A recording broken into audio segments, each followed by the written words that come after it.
Hey everybody, and welcome to the Brewology experience. I'm Billy. And I'm Doug, and it's Brew Day!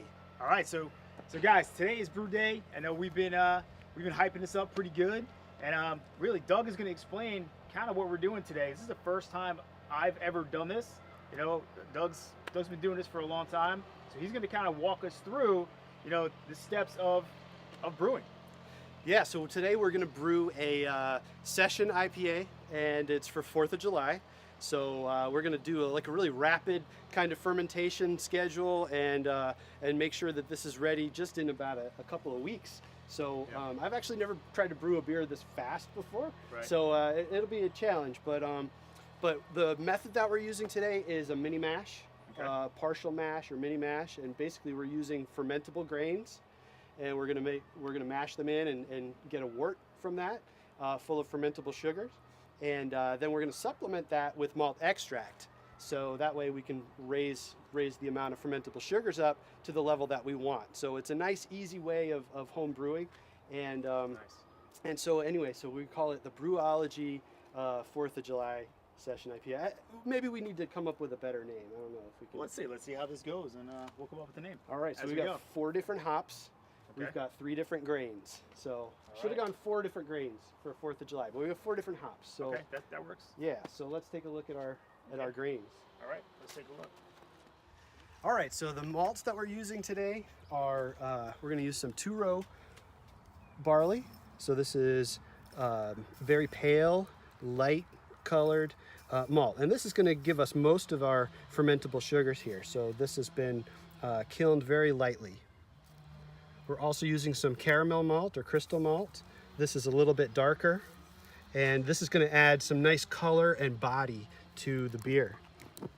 We're also using some white wheat, and we've had all of these milled together into this bunch. So I'm going to share the recipe, but I've got 2 pounds of pale malt, 2 pounds of white wheat, and 1 pound of crystal or caramel malt. So the first thing we're going to do is we're going to heat some water up to 168 degrees. We're going to pour this in, and we're going to let it do its magic in our mash tun here for about 45 minutes. So we're using a cooler that has a false bottom, and so that way when we drain off the wort, we're going to have all the grains left over in there, and we'll be able to get the wort out of this spigot, and we'll be able to boil it.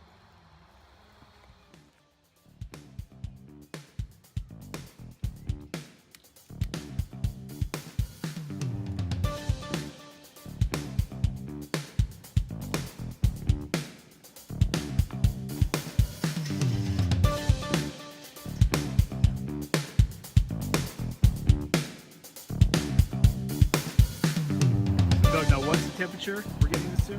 So we need to get this to 168 degrees. This is about 1.5 gallons of water. Get it up to 168 degrees, pour it in the cooler here, add our grains, and that will drop the temperature down a little bit, but we're shooting for 155 degrees for 45 minutes. So the cooler should keep it at that temperature. All right, so we check this temperature. Ooh, we're a little hot. We're at 172. 173, we're shooting for 168, so I'll add a little bit of cold water to this. We should be good to go. We're down to our target temperature. Ooh, 169, 168, it's close enough. We're shooting for 168. All right, so now you take this and burn my hands off.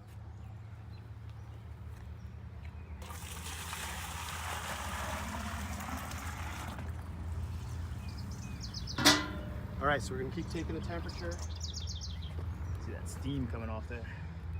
It's hot. All right, so we're down to 165. Now we anticipated this because our goal is 156. We knew we'd lose some heat. So now we're gonna mash in, or dough in. I like to call it mash in. We're gonna take our milled grains. We're gonna put them right in here, very slowly, and stir it up as I do it.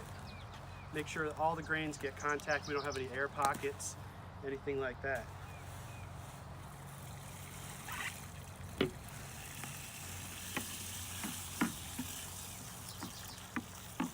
So obviously I'm losing heat as I keep this open, and I'm stirring it and stuff, and we're gonna get it down to, like I said, 156, or if we have to get it back up to 156, then we'll put the cooler cover on, and we'll let that steep.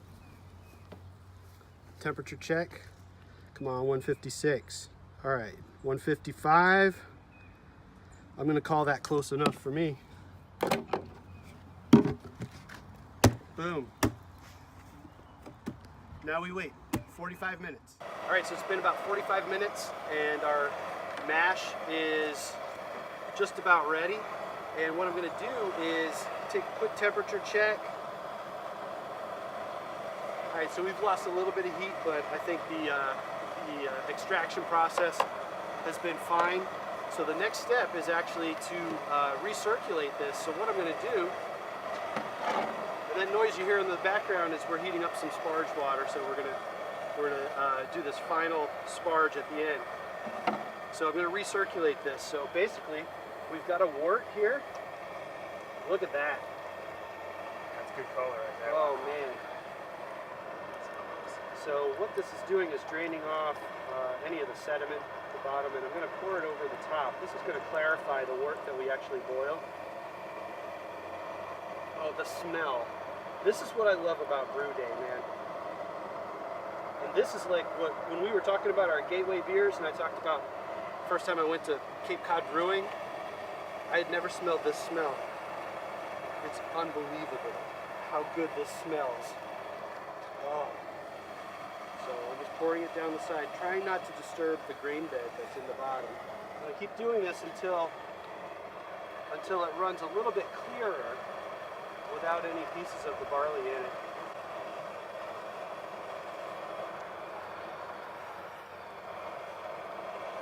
It is a great smell. Isn't that wow? It's like, oh my God.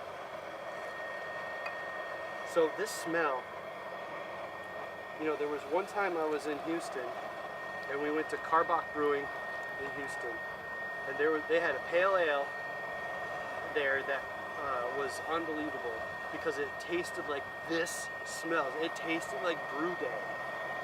Only at the brewery though. I got a can of it and it wasn't the same. But at the brewery, it tasted like Brew Day. The brewery's always the best place, man. All right, so now we're draining our wort into our brew kettle, and we are going to, once this is filled up, once we've gotten all of the wort out of our mash tun, we'll sparge it, which means we're going to add some more hot water to the grains and just rinse off all the remaining sugars and get them into our wort. We want as much of those sugars as possible. I'm going to shoot this part.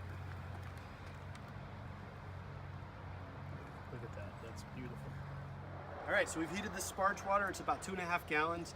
Heated it up to about 168. And so this high temperature, when it strikes the grains, it stops that enzymatic process of extraction. And it's also going to rinse the remaining sugars out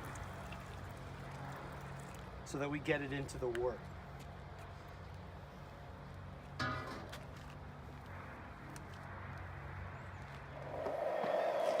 All right, so Billy, when this gets to a boil, we're going to add our Cascade hops. Those are our bittering hops. We're going to add a ½ ounce of that. So you're going to love the smell of this, man. I can't wait.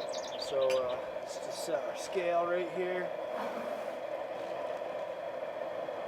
So these packets are 1 ounce. So, dude, can you already smell that? Yes. Oh yeah. Oh, that's amazing. You know, and it's funny because, especially with the Cascade, it says it right on the package, like citrus, like grapefruit. Yep. Whenever I have like an IPA, my wife would always grab my glass and smell it. She's like, oh my gosh, she's like, I love the smell. It smells like citrus, like grapefruit. Yeah. It's amazing. It's an unbelievable smell. So yeah, the tasting and aroma notes on this is medium floral, citrus, and grapefruit. So I mean, this is the classic craft beer hop. You know, so we're using this as a bittering hop and as a flavor hop. So more of the, and as an aroma hop. So this is actually going in later. So so there's our ½ ounce. So once this comes to a boil, we're going to put that in there, boil that for 60 minutes. But let's take a look at some of the other hops that we're using for flavor and for aroma. So Amarillo, I think, and Citra. I think one of the previous episodes we looked at Sea Hag, and Sea Hag uses Citra and Amarillo, and I said that's a favorite combination of mine. So, but they do say that this has Columbus, Centennial, Amarillo, and Citra hops, and Billy and I were talking about this. Some of the IPAs that I've brewed myself, I've made with Citra and Amarillo hops. So here's some Citra, and this one is says strong citrus and tropical tones of grapefruit, melon, lime, gooseberry, passion fruit, and leek K. It's a good combination of stuff. So we're gonna need a half ounce of this eventually. Citra as well. So Let's do this. just smell that. Cascade is here. Yeah. So just compare it to the Cascade, and you can smell the difference. Smell the difference. So smell that.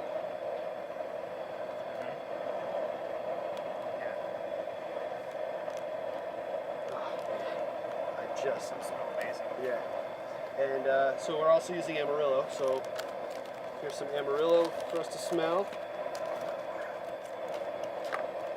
So Amarillo is going to have more of well, it says floral, tropical, and citrus characteristics. I get like a peach and tangerine from that, Still that and citrus. some spiciness, like a spice to it. I just love that citrus.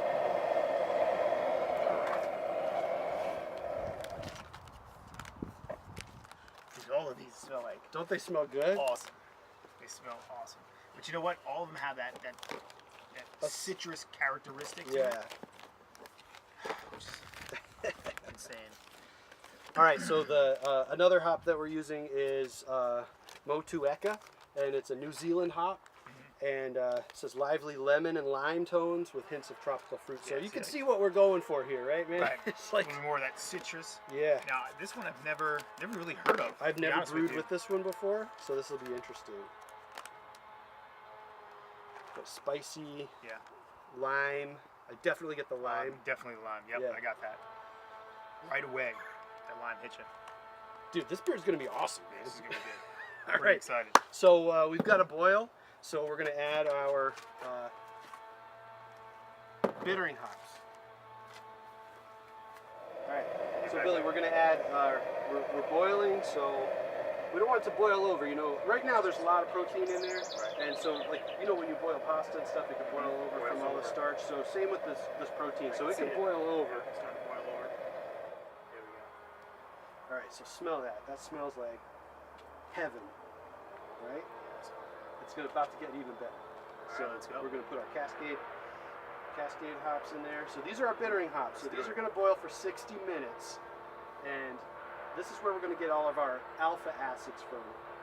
Alpha acids give us our bitterness, but actually these bittering hops are not going to give us the flavor and aroma. So we're going to add some more of this later, because the more you boil it, the more you boil off all those oils that give you the flavor and aroma. So this is strictly for bittering to balance the sweetness of the hops. So I've got my phone out so that I can set my timer. We're going to set our timer for 60 minutes. Actually, I'm going to set it for 50 minutes because at 50 minutes we're going to add some more hops. So the last 10 minutes, that's when we add the rest of the hops. The Cascade. Yep. Okay. The Cascade, Citra, Amarillo, Perfect. and Motueka, and some Irish moss. Now, Irish moss is seaweed, and I'm going to put a teaspoon of it in here, and what it does is it helps clarify the beer. So it will help some of those proteins drop out of it. We'll have a nice, crisp, clear. So that's that helps you with can the color. see through. Yeah, That's going to help with the color. All right. Okay, You smell that? again? You smell that? Wow. Oh man, We're going to have neighbors coming over here soon. that's right. All right, so we've hit 45 minutes, and what we need to do now is we're going to add some of this dry malt extract. So this is what we're talking about when we say we're doing a partial mash or a mini mash. So we did a mash for half of the fermentable sugars, and then the rest of the fermentable sugars are going to come from this dry malt extract. So basically what this is a powdered form of maltose, which is what we extracted from those grains. If we brew with just this, we don't get a lot of the color and flavors that we get from the barley, Right. but we get alcohol. Yeah. So we're getting a lot of the color and the flavor from the barley. Right. Now do you always have to brew with this? No, you don't have to. So you can brew with just this and hops and yeast and water, and you've got beer. You can brew without this completely, and you can brew with just grains, and that's all grain brewing. Right. And what we're doing is combining the two, and for a couple of reasons.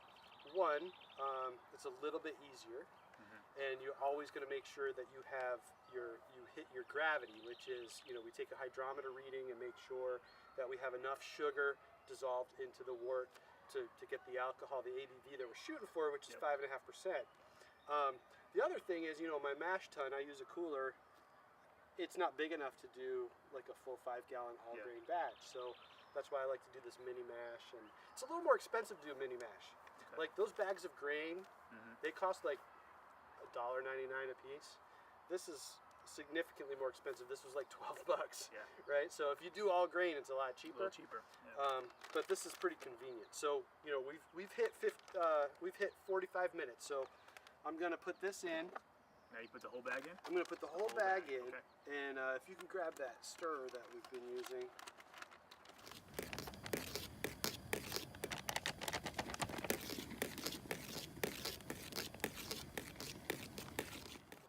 Alright, so now that that's in there, so that raises our gravity, so I'm going to set my timer for 5 more minutes, and we're going to let that boil for 5 minutes, and then in 5 minutes we're going to add our flavor hops. So the flavor hops for this, Cascade. So our bittering hops were Cascade. We did ½ ounce of Cascade for bittering. We're going to do a full ounce of Cascade for taste. So we're going to boil the Cascade. In about 5 minutes, we're going to boil it for 10 minutes.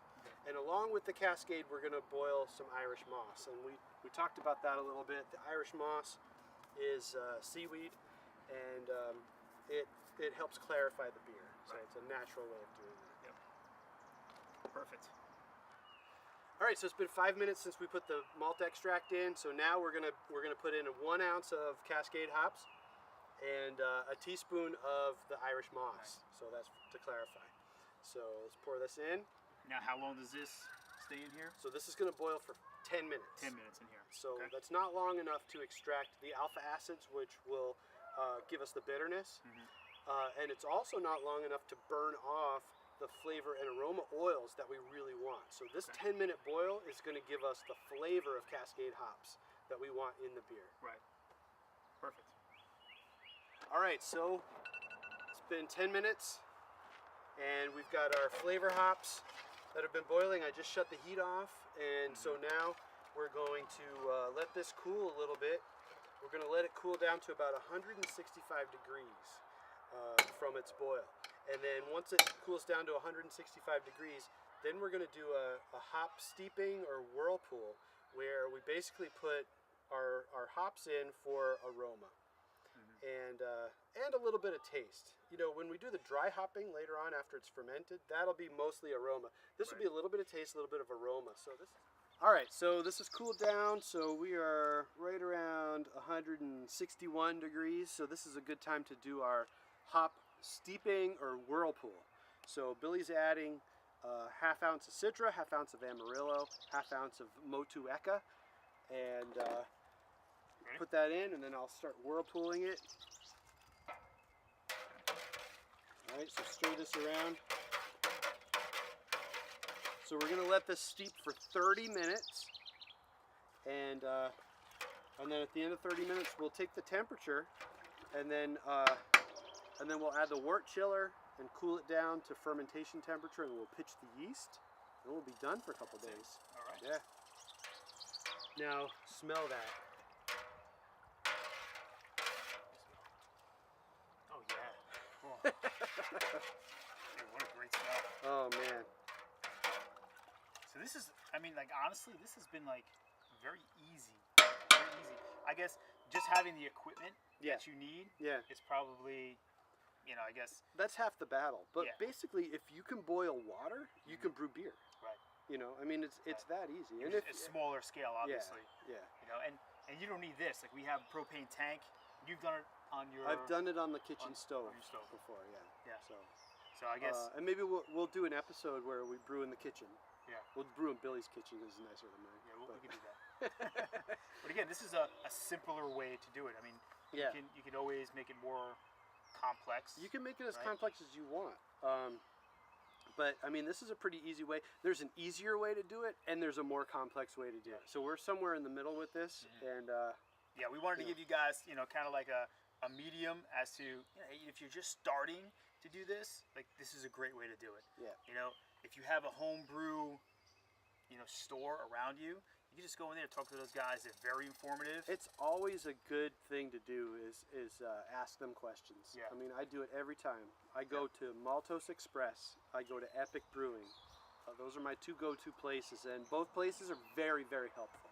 Yeah. In fact, the first time I brewed, I took a class at Malt Express in Monroe, Connecticut, and took the class, and then I was ready to brew. And then the day I was brewing, I made a mistake, and I called them up, and I was like, "Hey, what happens if blah blah blah?" And they talked me through fixing the mistake. So I mean, and pretty much any store will be like that. Yeah. They're cool. Right. With Maltos, for those guys to actually like talk to you and talk you through it, I mean that's great. Yeah. That's amazing. Yeah. That's good customer Maltos service. opened a brewery called Voracious, and we just might be shooting an episode there at some point. Yeah, maybe. Maybe. We'll see. We'll see you guys. All right, Billy, so our 30-minute steep is up. So I'm going to take a temperature reading, and we're at 134 degrees. So we actually need to cool this wort down to about 65, 70 degrees so we can pitch the yeast. So what we're going to do is we have this wort chiller right here. If you could lift that out of the... Yeah, totally. It's been sitting in this sanitizer bucket, and I have a hose hooked up to it, so it's pumping cold water through these coils and pumping water out the other side. So if you just drop this in very carefully. And this is going to bring the temperature down. Yes. So where we're we going need to. it. No, what's the temperature we need on We this? need about 65 to 70 degrees to pitch the yeast. Okay. All right. So we've cooled this down to 66 degrees. Pick up sticks. And fast. so now what we're going to do is put this aside for a minute. I got it. All right.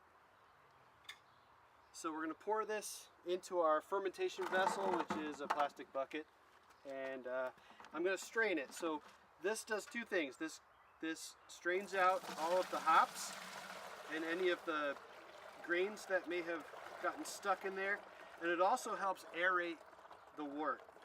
And the yeast needs some oxygen. We don't want too much because oxygen can also stale beer, but it gives us enough oxygen for the yeast to eat. How much do you think we're going to get out of this? About 5 gallons? We're going to get 5 gallons of beer out of this, which is about 2 cases. Nice. Again, guys, this is like the first time that I'm actually brewing with Doug. We're actually brewing it all. And it's really not that difficult. Yeah, you got to know some numbers, but just as long as you have some of this equipment, that's half the battle. Yeah. So here's our leftover hops that we are not including in there. So if we look at the level of wort that we have, it's about 3 gallons. So I'm going to top it off with some water to bring it up to 5 and a little bit more, like 5 1/4 gallons. And then I'm going to pitch the yeast. And this is the yeast right here? Yes. So let's get Let's take a look at that. the yeast wants to ferment at 65 degrees. We're probably colder than that. We're right about 60. So I'm going to pitch the yeast, put it in a warm place for a couple of days, and let it do its magic. So here's the yeast. So this is a starter. So this is the San Diego Super Yeast from White Labs. And I started this yesterday. So this should be, it's very active right now. Yes. It's been busily eating and replicating. And now what is this? If you don't mind me So that's an airlock. So Okay. that's an airlock so that the CO2 that the yeast is basically burping out comes out, but no oxygen can get in because there's this little floater here Right. that keeps, so the water keeps the air out, Right. but allows the CO2. CO2 to comes come out. Right. Yeah. Okay. So that way things don't get stale. So, like I said, this has been working since yesterday. Now, as so soon as you put this in, this is where it becomes now beer, right? this is wort, this is yeast. As soon as I combine these two legally in the state of Connecticut, this is beer. And you Nice. need to be 21 to have this. All right, so now we're going to aerate the wort, get some oxygen in there for the yeast.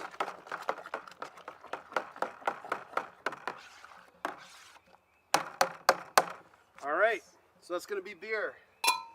That's it. In a couple days.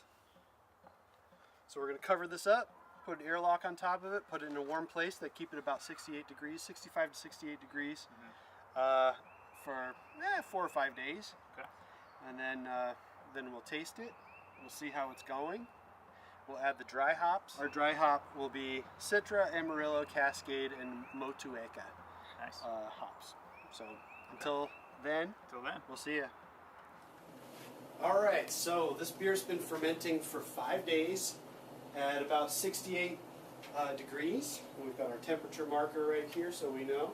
So we're going to open it up and see what we've got, see what it looks like, see what it tastes like. All right, so now we're going to have a little taste and see what it tastes like so far. So I'm going to use a sanitized tube called a Thief, and I'm going to stick it in here and get a glass, smell it and taste it. All right, so here's my Thief.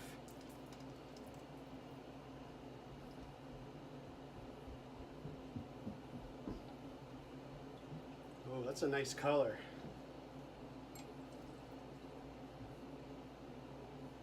So, yeah, it's not as dark as I thought it was going to be. So this came out pretty good. Smells good. Not terribly hoppy yet because I haven't done the dry hopping.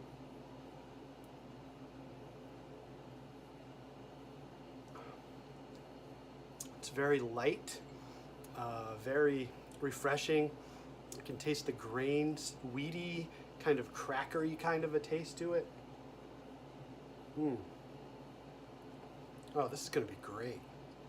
So my next step is to rack this, meaning transfer it into another vessel, a glass vessel like this one, called a carboy. I'm going to put it in there for it to condition for a little while, another 5 days. And then once the 5 days are up, I'm going to put the dry hops in. So let's transfer and rack this beer.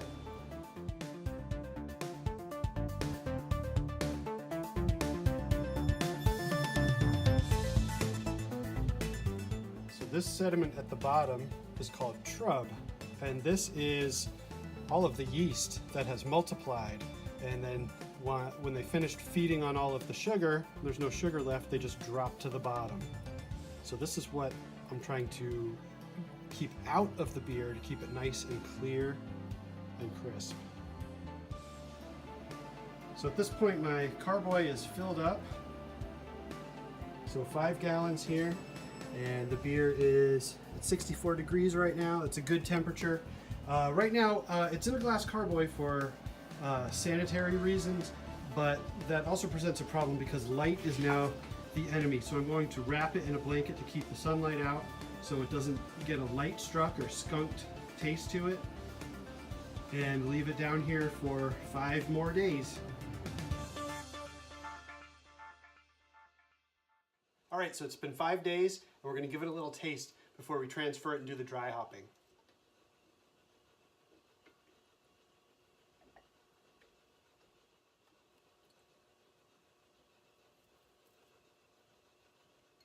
Look at that nice color. What do you think?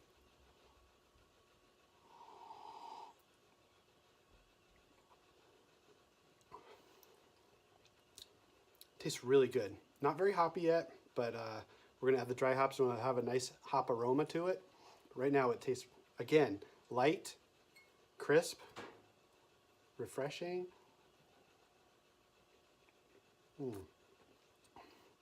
So far I'm happy with it. Okay, here I have a muslin bag that I've boiled to sanitize it, and it's stretched over the top of a pan, and I'm going to pour my hops in there.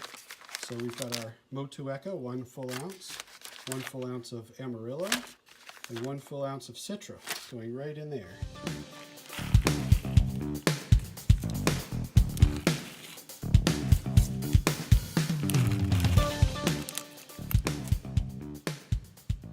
So I've got the hop blend in this hop bag, and I've tied a sanitized thread to it, and I'm going to lower this into my keg. Keep the thread hanging out. Now I'm going to siphon the beer on top of the bag into the keg and leave the hops in there for 3 days. And then since I have leftover hops from the brewing process, I'm going to do this again for another 2 days. See you in 3 days.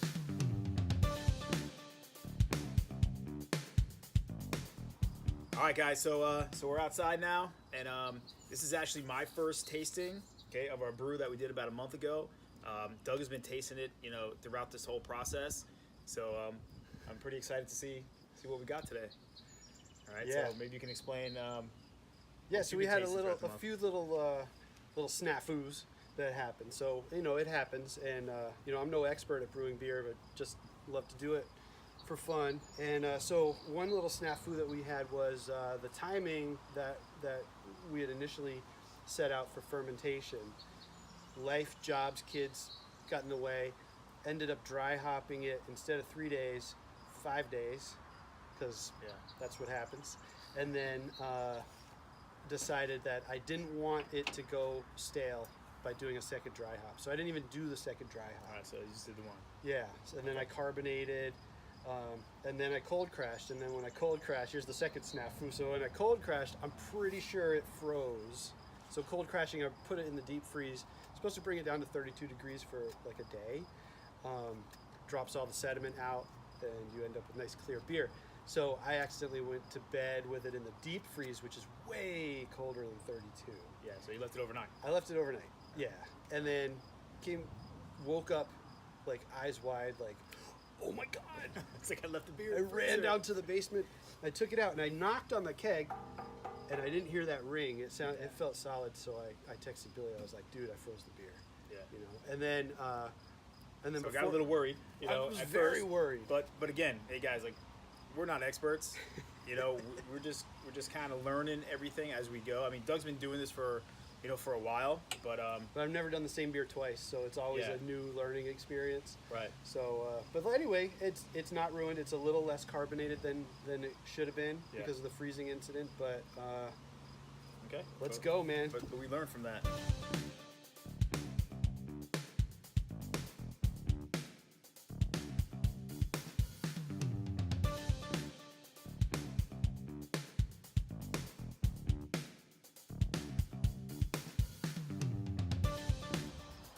Definitely looks more like an English style Yeah. IPA than an American style because it's got that caramel. And if you remember, that was actually snafu number one because I accidentally used 40 Lovabond caramel, which is too dark, Right.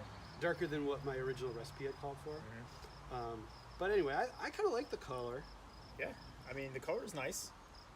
So what are you getting on the nose there?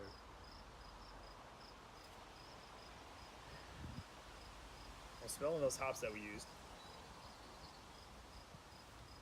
It doesn't have as much of a nose as it would have if I had done the second dry hop. Yeah.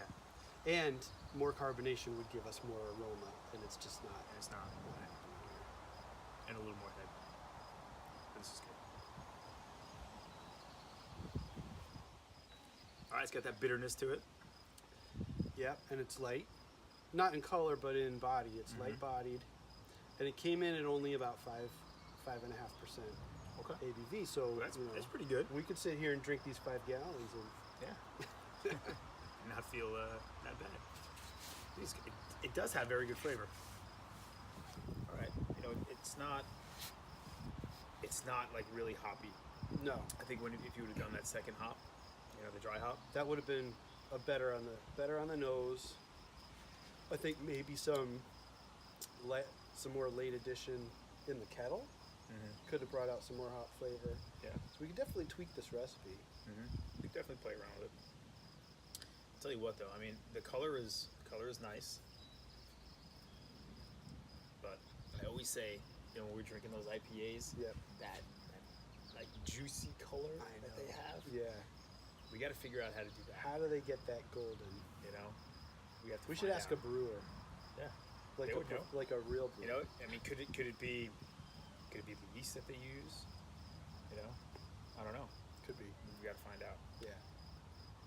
But But you all in know, so all- we spent one day brewing Mm-hmm. and drinking. Yeah. And spent like, I don't know, $40 on ingredients. Yeah. And we've got 5 gallons of beer that's fresh as heck. Yeah, it's really fresh, And you know, and it's good, we made it ourselves. and it's good. Yeah.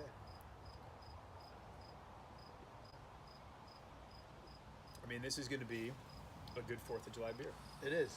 You know, because it is light. You know, Hot day. it's gonna be a hot day, Yep. right? You don't want anything too heavy. Yep. Dude, I think it came out really good. I'm happy with it. Let's, you know, But I'm never truly happy with anything. I always tweak, you know, so I mean, we need that's to how you tweak. keep getting better. You know, hopefully this works a little bit more. We get a little more carbonation to it. yeah.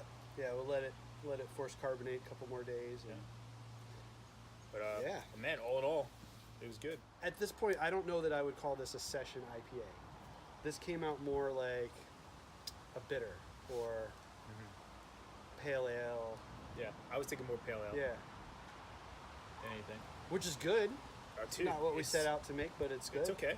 But again, hey, listen, you look at any like really good brewer before they come up with like the perfect recipe. How many times do they have to like come Oh, up with I'm or sure. redo that recipe until they perfect it? Yeah, You know, dozens, hundreds. yeah. You know, so Hey, but we'll do this again. absolutely. All right. Cheers, guys. Cheers.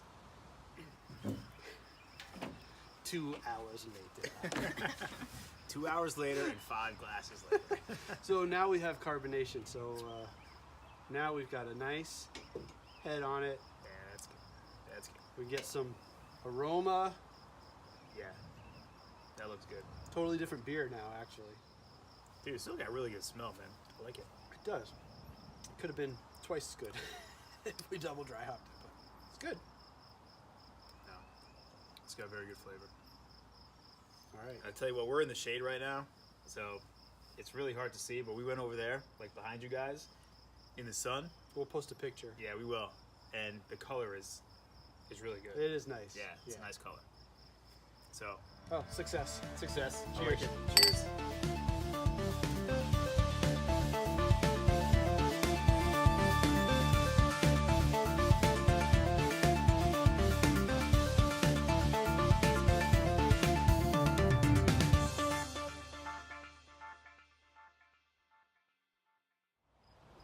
I mean, this is going to be a good 4th of July beer.